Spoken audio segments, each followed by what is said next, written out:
찬송가 427장 찬양하심으로 2020년 9월 29일 화요일 새벽 예배를 하나님 앞에 올려드리겠습니다.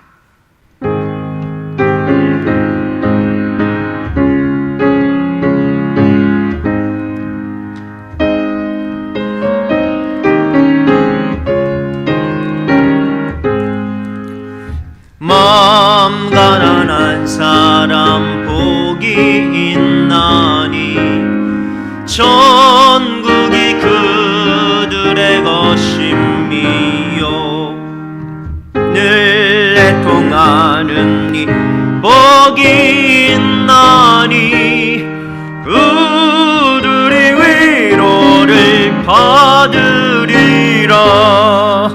온유한 사람은 복이 있나니 그 땅이 기업이 될 것이요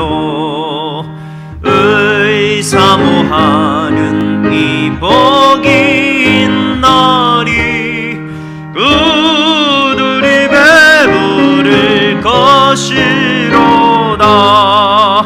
긍휼히 여기면 복이 있나니 긍휼히 여김을 받으리라. 마음 정결한 사람 복이 있나니 그들이 하나님 볼 것이라. 화평케 하는 이 복이 있나니 그들이 하나님 아들이요 핍박을 받는 이 복이 있나니 천국이 그들의 것임이라. 주 위에 욕보면 복이 있나니 하늘의 큰 상을 받으리라. 성부와 성자와 성령께 영광 영원히 돌리세 할렐루야.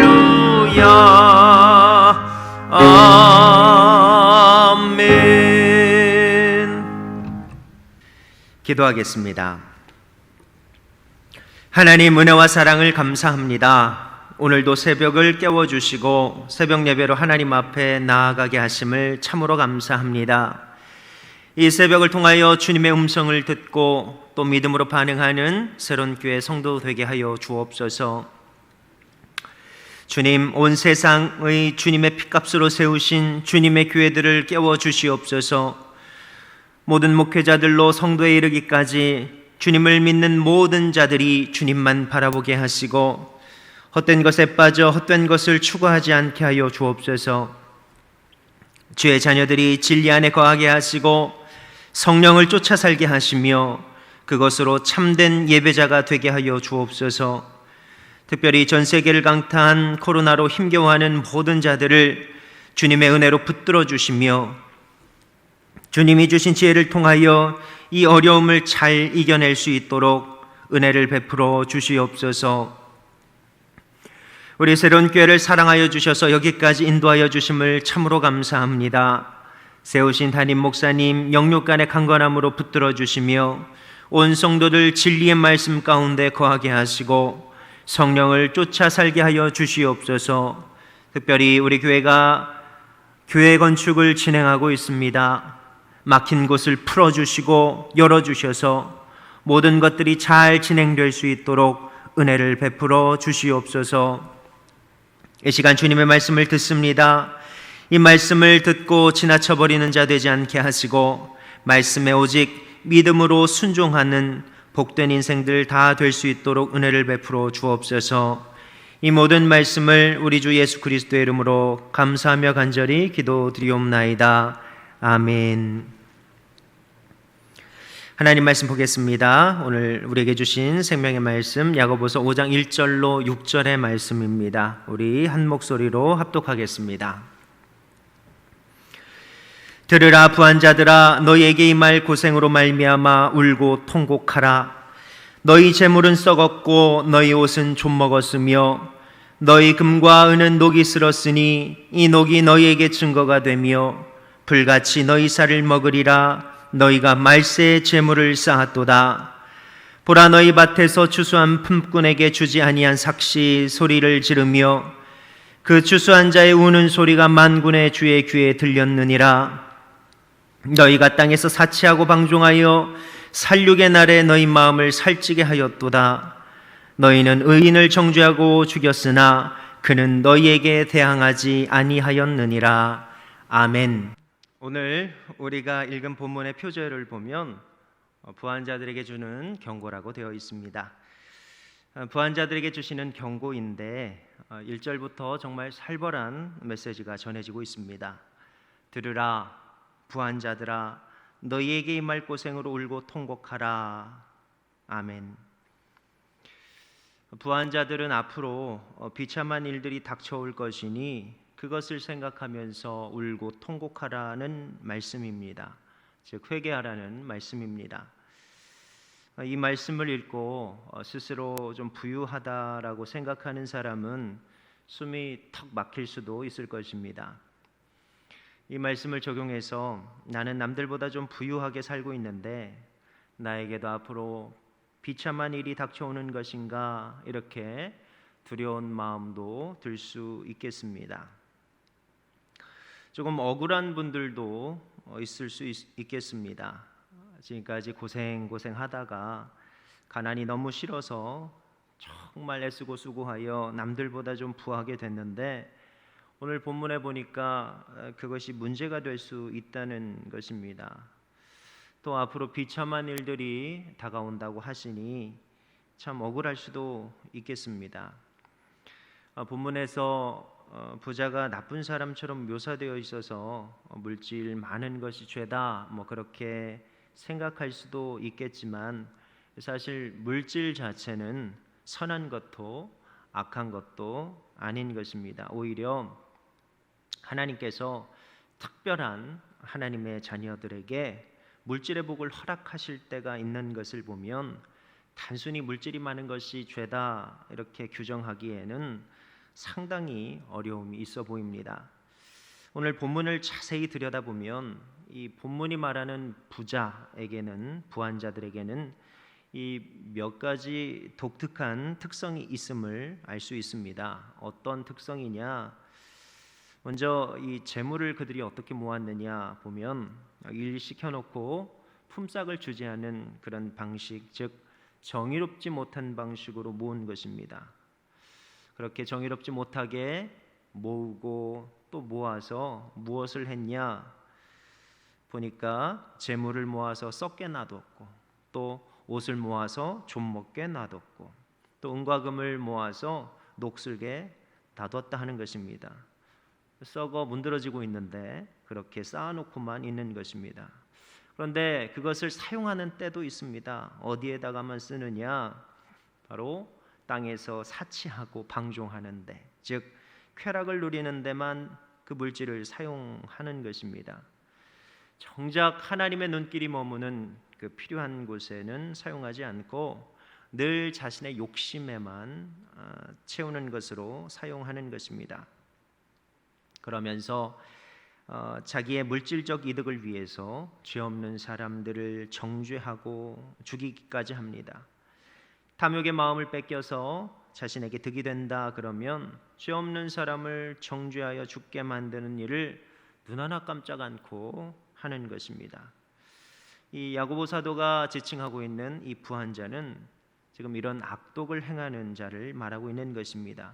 그런 자들은 울고 통곡하라 하는 메시지입니다. 그런데 과연 여러분, 이 메시지가 이 세상의 악독한 사람들에게만 필요한 것이겠습니까? 아닙니다. 믿음의 사람들에게 정말 필요한 메시지입니다. 믿음의 사람들, 물질에 대한 바른 이해가 필요합니다. 누구든 주님을 바라봄 없이 물질만을 추구하게 되면 여기서 말하는 부한자처럼 그리 될 수밖에 없을 것입니다. 바리새인들은 11조를 하나님 앞에 드릴 때 쌀 한 톨까지 정확하게 11조를 할 만큼 철저한 11조 생활을 했고, 누구보다도 더 많은 액수의 헌금 생활 또한 했지만 주님께서는 그들의 물질 생활을 인정하지 않으셨습니다.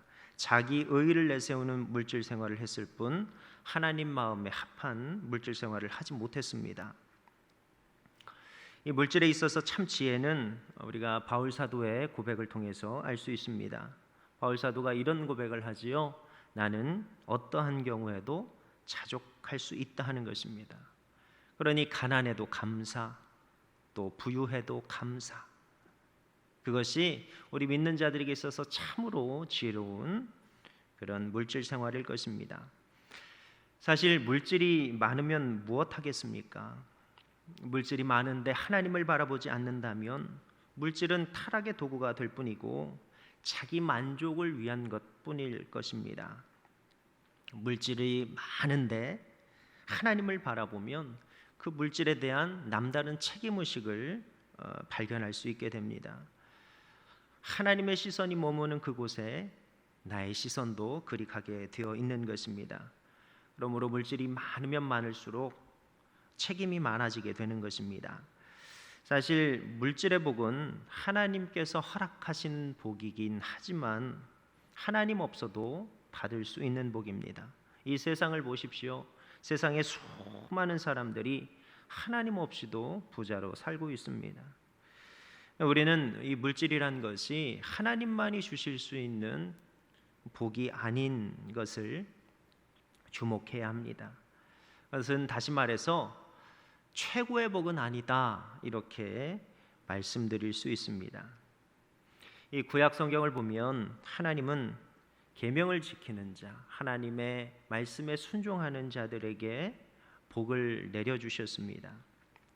예를 들면 다윗과 같은 사람, 솔로몬과 같은 사람, 욥과 같은 사람 들 수 있겠습니다. 어떻습니까? 하나님을 잘 믿었더니 하나님께서 세상에서도 높여주셨습니다. 하나님께서 수많은 복을 주시되 그들에게 부귀영화, 지혜까지 다 주셨습니다. 너무 좋습니다. 그래서 신앙의 롤모델을 다윗으로 잡고 솔로몬으로 잡습니다. 그런데 하나님께서 하나님의 정의와 하나님의 사랑을 베풀라 주신 그 물질을 가지고 모든 사람들이 다 선용한 것은 아니라 하는 것입니다. 하나님께서 주신 그 권세와 하나님께서 주신 그 물질과 하나님께서 그 높여주신 그 권력으로 망한 사람들이 수두룩합니다. 솔로몬이 그렇습니다. 그는 하나님께 부귀영화, 지혜 안 받은 것이 없는 사람이었습니다. 지혜부터 물질까지 명예까지 사람들의 그런 인정까지 다 가져 누린 사람이었습니다. 하지만 그의 말미는 어떠하였습니까? 그는 부귀영화에 심취해서 자기가 원하는 대로 자기 마음에 드는 모든 여자를 아내 삼았습니다. 후궁이 700이고 첩이 300입니다. 그게 능력입니까? 그게 명예입니까? 그는 헛된 것에 빠졌습니다. 그 사람들 다 먹여 살리려면 백성의 고열을 짜내어야만 하고 정의롭지 못한 그런 물질, 그것을 그렇게 착취해내야만 하는 것입니다. 하나님의 크신 은혜로 아버지를 잘 만나서 하늘의 복과 땅의 복을 다 누린 솔로몬이 심지어는 성전을 건축하고 성령 충만하여져서 솔로몬의 잠언까지도 기록한 그 사람이 결국 땅의 복에 심취하여서 하늘의 모든 신령한 복을 다 내동댕이 쳐버린 것입니다. 땅의 복이 아무리 갈급하고 소중해도 그것과 하늘의 신령한 복은 비교할 만한 것이 아닙니다. 배가 찢어지게 고플 때 팥죽 한 그릇 있으면 되겠다 이렇게 생각을 하지만 눈이 돌아가지만 그런다고 그것을 팥죽 한 그릇을 하늘의 복과 바꾸는 것, 그것은 어리석은 일이고 망령된 일일 것입니다. 다시 한번 말씀드리지만 이 물질의 복이 이 땅에서 우리가 누릴 수 있는 최고의 복은 아니라는 이야기입니다. 하늘의 신령한 복, 주님께서는 이 복을 발견한 사람은 이 복을 얻기 위해서 자기의 모든 것을 다 건다고 하셨습니다. 자신의 모든 것을 다 팔아 신령한 복을 얻을 수 있다면 기꺼이 그리할 수 있다, 이렇게 하셨습니다. 사실 예수님께서는 이 땅에 오셔서 진정한 복에 대해서 말씀을 해주셨습니다. 그리고 이 복의 개념을 완전히 다 바꾸어 주셨습니다. 마태복음 5장에 예수님의 첫 설교죠.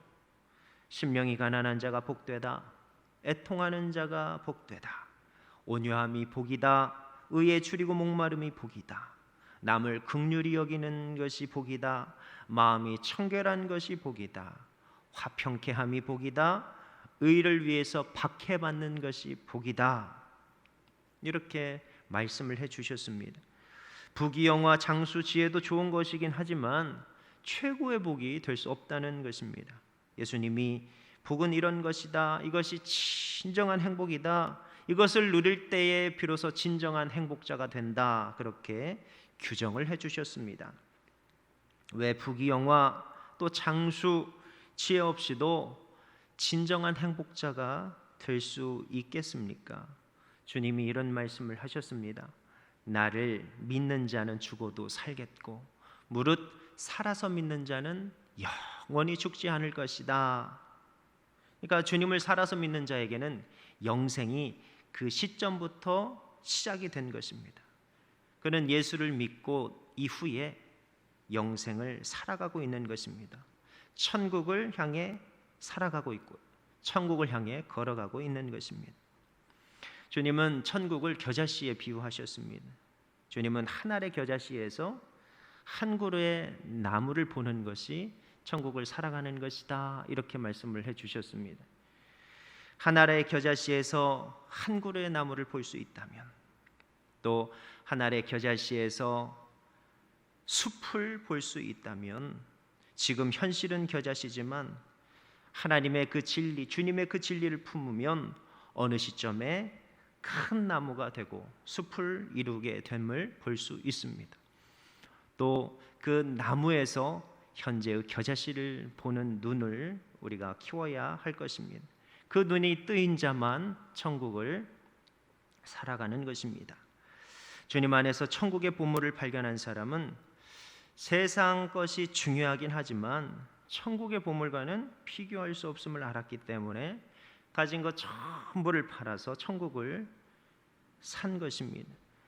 신약의 많은 믿음의 선배들이 예수님을 그리 따랐습니다. 이런 눈이 뜨이면 우리가 헛된 것에 속지 않으리라 확신합니다. 말씀을 맺겠습니다. 우리 사랑하는 새론교회 형제자매 여러분, 오늘 불의한 부자들에 대한 경고입니다. 이 경고에서 자유로운 사람이 누가 있겠습니까? 지금 우리는 창조 이래로 엄청난 부귀영화를 누리고 살아가고 있는 사람들이 많이 있습니다. 우리나라처럼 잘 사는 사람들이 어디 있겠습니까? 우리가 비교해서 그렇지, 비교하지 않는다면 먹고 사는 데는 전혀 지장 없는 사람들이 참 많이 있습니다. 물론 코로나 시대에 참 어려운 시기를 겪고 있는 분들도 참 많이 있습니다. 하지만 많은 분들이 초대교회 교인들에 비하면 그들은 거의 대부분 가난하고 굶주리는 사람들이 대부분이었습니다. 하지만 우리가 기억해야 될 것, 생각해 봐야 될 것이, 그들이 가난하다고 신앙생활을 잘 못했냐? 또 반대로 우리는 그러면 그들보다 부유하다고 신앙생활을 더 잘하고 있느냐? 우리가 꼭 생각해보고 기도해 봐야 할 문제인 것입니다. 오늘 말씀을 다시 한번 읽어보시기 바랍니다. 그리고 하나님의 준엄한 마음을 읽으려고 애써 보시기를 바랍니다. 그리하여서 헛된 것에 속지 않고 물질 때문에 하나님을 놓쳐버리는 어리석은 자가 되지 않는 저도 되고 여러분들도 되시기를 바라겠습니다. 그리고 주님께서 우리에게 새롭게 정의해 주신 복의 눈이 열리는 복되고 귀한 성도들이 다 되시기를 예수님의 이름으로 축원드립니다. 우리 기도하겠습니다.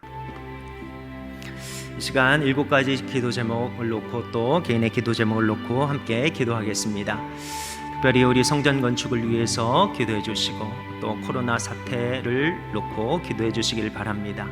나라와 민족을 위해서 기도하겠습니다. 정치, 경제, 안보, 코로나19 종식, 또 북한의 복음화 및 핵폐기를 놓고 기도하겠습니다. 목회자를 위해서 기도하겠습니다. 담임 목사님, 부목사, 전도사, 영육 간의 강건함을 놓고 기도하겠습니다. 우리 교회를 위해서 기도하겠습니다. 임원, 2K, 2D 팀 사역, 그리고 교회 학교 및 각 기관 부서를 위해서 기도하겠습니다. 성전 건축을 위해서 기도하겠습니다. 우리 특심으로 기도하길 원합니다. 건축 허가를 위해서, 토목 공사를 위해서 기도하겠습니다. 교우를 위해서 기도하겠습니다. 가정, 사업, 직장, 건강, 환자를 위해서, 또 인가 기도를 위해서 기도하겠습니다. 신앙을 위해서 기도하겠습니다. 코로나 사태 속에서도 믿음 안에 굳건히 서는 성도가 되게 해달라고 기도하겠습니다. 우리 선교를 위해서 기도하겠습니다. 국내 비전교회와 기관, 해외 선교지, 우리 SC는 모든 선교사님들을 놓고 기도하겠습니다. 우리 함께 기도하겠습니다. 아버지 하나님, 은혜와 사랑을 진실로 감사합니다. 하나님의 크신 사랑과 은혜 가운데 머무르는 복된 인생들 되게 하여 주시옵소서.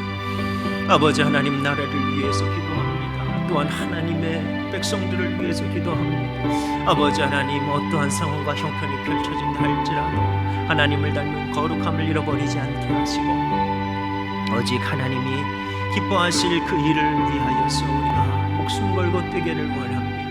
아버지 하나님, 우리가 영원을 살고 있고 우리가 천국의 기쁨을 누리며 살기를 원합니다. 아버지 하나님, 작은 겨자씨 하나, 아버지 하나님, 그곳에서 아버지 하나님 한 나무를 볼 수 있게 하여 주시고 아버지 하나님 한 숲을 보게 하여 주시옵소서. 아버지 하나님, 나무를 생각하며 현실을 바라보게 하시고 그 소망을 놓치지 않고 살아갈 수 있는 은혜를 베풀어 주시옵소서. 아버지 하나님, 그 자를 위해서 기도합니다. 목회자 아버지 하나님, 붙들어 주시옵소서. 아버지 하나님, 교회를 위해서 기도합니다. 우리 교회를 붙들어 주시옵소서. 성전 건축을 놓고 기도합니다. 아버지 하나님, 건축 허가를 위해 토목공사를 위해서 기도하고 있사오니 하나님께서 은혜를 베풀어 주시옵소서. 우리 교우들을 놓고 기도하고 있습니다. 우리 교우들이 아버지 하나님, 코로나 상태 속에서도 믿음 잃어버리지 않을 수 있도록 주님께서 늘 붙들어 주시기를 원합니다. 간절함이 없어지지 않게 하여 주시옵소서. 아버지 하나님, 만 바라보고 믿음으로 승리할 수 있도록 주님께서 인도하여 주시옵소서. 아버지 하나님, 선교사님들을 붙들어 주시옵소서. 선교지들로 얼마나 어렵습니까? 하나님의 은혜가 필요합니다. 하나님 붙들어 주시옵소서. 하나님 붙들어 주시옵소서. 함께 주시옵소서. 감사합니다.